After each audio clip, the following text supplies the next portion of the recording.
Welcome back. October is National Bullying Prevention Month. It's a time to acknowledge the issue and spread awareness about the devastating effects it has on our children and families.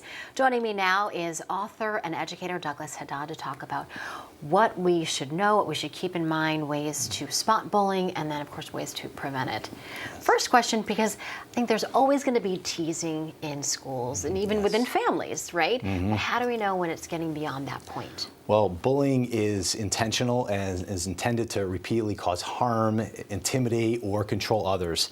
And there's various forms of bullying. There's verbal, there's physical, there's social, relational, against one's gender, race, you name it, sexuality, religion, but we're seeing more with cyberbullying, Erica, these days. And with cyberbullying, it's like, oh my goodness, what's going on in there? And no matter if it's cyberbullying or if it's actually bullying that's face-to-face, we're seeing all kinds of displays of these emotions where they're trying to control others and intimidate them. So it's really, really tough, and that's when we're seeing bullying happen. Yeah, so what do we as parents do to make sure we're staying on top of things as far as it being really connected with our kids? Because we're going to just pretty much get our cues from them, right? Yeah, we're seeing bullying take place in all kinds of regards, and we want to monitor that screen time more so than anything. That's where the cyberbullying really is coming in. And when we see that happening, we want to make sure that we're monitoring. We're seeing a decrease and increase in the amount of texting taking place.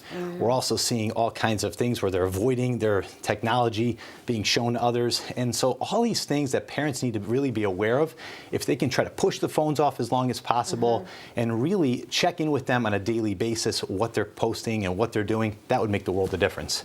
And what do we do as parents once we know something is not right? Because a lot of times our kids are going to say, no, don't do anything, don't call the school, because they're afraid of retaliation. Yeah, they are afraid of retaliation. And at that point, you really have to step in. You have to put up the line of command, if you will. You have to say, okay, well, talk to the teacher, then talk to higher authorities. And really you want to teach kids why bullying really takes place. And it takes place because of the reaction that they're giving. And when you're giving a big reaction, especially, that's fuel to the fire for a bully. When they see that's happening, it's like, oh no, you know, what am I going to do about this?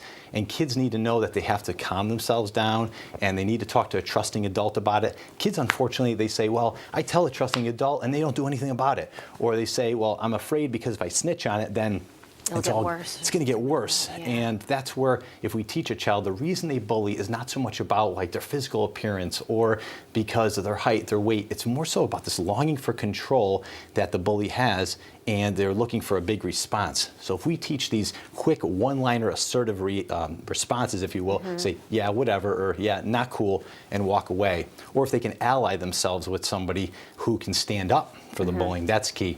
Well, and that's a good point. It's good to talk to your kids about what to do when you witness somebody else being bullied, right? To not be afraid to step in. Yeah, absolutely. And there's all kinds of tactics. I would suggest to kids, humor is a surprisingly effective strategy that can actually prompt bystanders into laughing, and that can disempower the bully.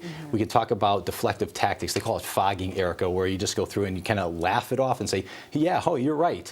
And also they can go through and they can say, well, if I stand up and just say something and be firm about it, and then walk away, don't show a lot of emotion, that's what's key too. And if you can ally yourself with somebody who can stand up for you, as I mentioned before, that's really the best. One more question I think is a tough one, because as parents, we get it. When our kids, when this is happening to them, our kids might ask us, why are they doing this to me?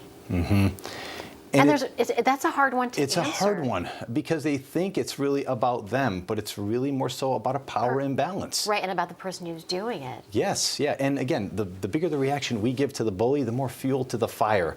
And that's why we want to try to keep ourselves calm. And kids, I'll just say one thing, they don't have the skills necessarily to know what to do or the script to know what to say. And that's why if you go to a trusting adult, they're there to help you, and they can make all the difference. Don't be afraid to speak up. Don't be afraid to ask for help. Doug, thanks so much. I appreciate it.